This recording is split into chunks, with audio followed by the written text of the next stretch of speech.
You know, when you think of a classic English cathedral city, you're probably picturing a place just like Salisbury, right? It just looks perfect, timeless, historic.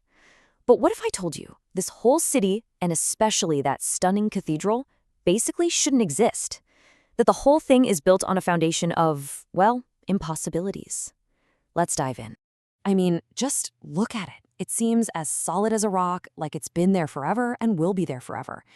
But if you peel back the layers, you find a story that it doesn't make any sense. It defies logic, it defies engineering, and honestly, it seems to defy gravity itself. This beautiful, peaceful picture, it's hiding a huge secret. It's a masterpiece that was built and is still standing right on the edge of total collapse. Okay, so here's the first mind-blowing thing about Salisbury. It's not some ancient city that grew organically over hundreds of years. Nope. It was actually a 13th century new town, a planned community that was picked up and moved from its original spot. You can think of it like a complete medieval system reboot. So, you gotta ask, why on earth would you move an entire city? Well, the original place, called Old Sarum, was up on this windswept hill. It was drafty, they were always running out of water, but that wasn't even the biggest problem. The real issue was that the priests and the soldiers living there just could not get along. They were constantly at each other's throats. The tension got so bad that the bishop finally made this unbelievable call. We're out of here. They decided to just abandon the hill entirely and start over, fresh, down in the valley. And this really shows you the scale of what they did. On one side, you've got the ruins of Old Sarum, basically just an empty, windy hill. And on the other, the new city, all laid out in this super organized, revolutionary grid pattern. This wasn't a slow trickle of people moving. It was a full-on mass exodus. They literally packed up and moved the whole shebang 2 miles down the road. And what's just nuts is how fast they did it. So in 1217, the bishop says, let's move. Just 3 years later, they're already laying the foundation for this enormous cathedral. A decade after the decision, it's an official city with a royal charter. And get this, in just 38 years from the start, the main part of the cathedral is done. For a medieval megaproject of this size, that is lightning fast. Unheard of, really. So, moving an entire city is one thing. That's just the first impossible chapter of this story. The second is the cathedral itself, a building that, for all intents and purposes, shouldn't be standing. It's like a magic trick played on physics. Okay, let's just talk numbers for a second.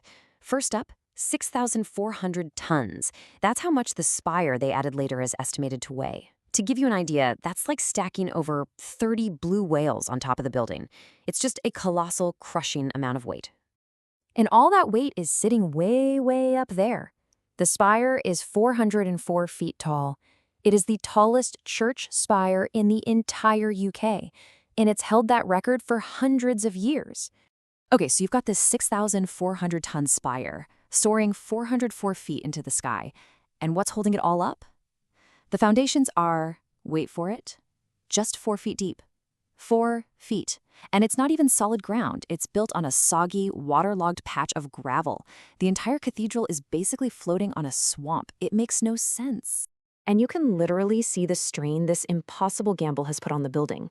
The 4 main pillars holding up that massive spire, they've actually bent and twisted under the pressure.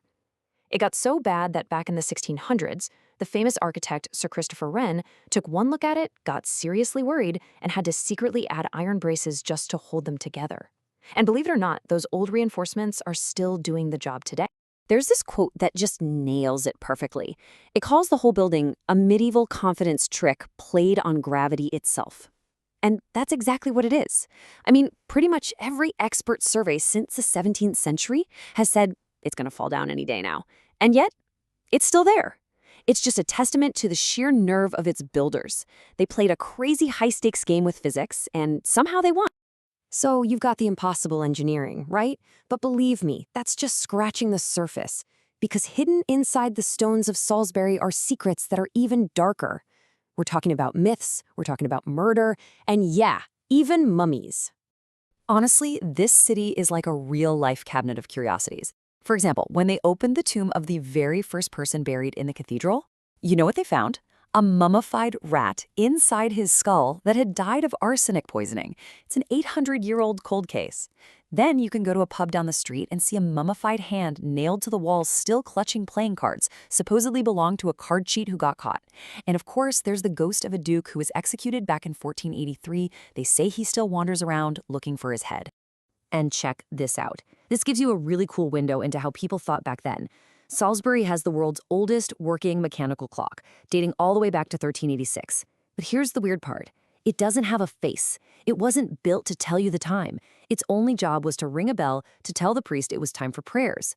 It just shows you that back in the 14th century, time wasn't something for everyone. It was sacred, it belonged to the church. So all this ambition, all this mystery, it makes you wonder, who were the people behind it all? Well, their stories are embedded right there in the city's stones, and trust me, they're every bit as remarkable as the crazy architecture. Let me tell you about Ela of Salisbury. Her husband dies under mysterious circumstances, the same guy with the rat in his skull, by the way. And what does she do? She takes over as High Sheriff of Wiltshire, which was an unbelievably powerful job for anyone, let alone a woman back then. She helped found the cathedral, started 2 abbeys. She became a total powerhouse in both politics and religion. And then there's the tragic story of Lady Catherine Grey, buried right in the cathedral. People call her the queen that never was. She was a potential heir to the throne, but she secretly got married, and Queen Elizabeth I saw that as a huge threat. So Elizabeth had her locked up for the rest of her life. She died in prison at just 27. And her tomb, the sculpture of her, shows her pregnant. It's seen as this final, defiant gesture against the queen who crushed her and the dynasty she was never allowed to have. It's no wonder a place like this has always been a magnet for artists and storytellers. The famous painter John Constable was completely obsessed with painting that spire over and over. Shakespeare's own acting troupe, the King's Men, performed right here, and William Golding, the guy who wrote Lord of the Flies, actually taught in the cathedral grounds, and he was so fascinated by its impossible design that it inspired him to write a whole novel about it called The Spire. So, in the end, what is Salisbury? Is it this incredible masterpiece of religious faith, or is it just a brilliant high-stakes trick of physics? You know, maybe it's both. It's a city that really shouldn't exist, with a cathedral that definitely shouldn't still be standing, and I think that's the real story here. It's a powerful reminder that sometimes the most beautiful, most lasting things we create are the ones built right on the very edge of the impossible.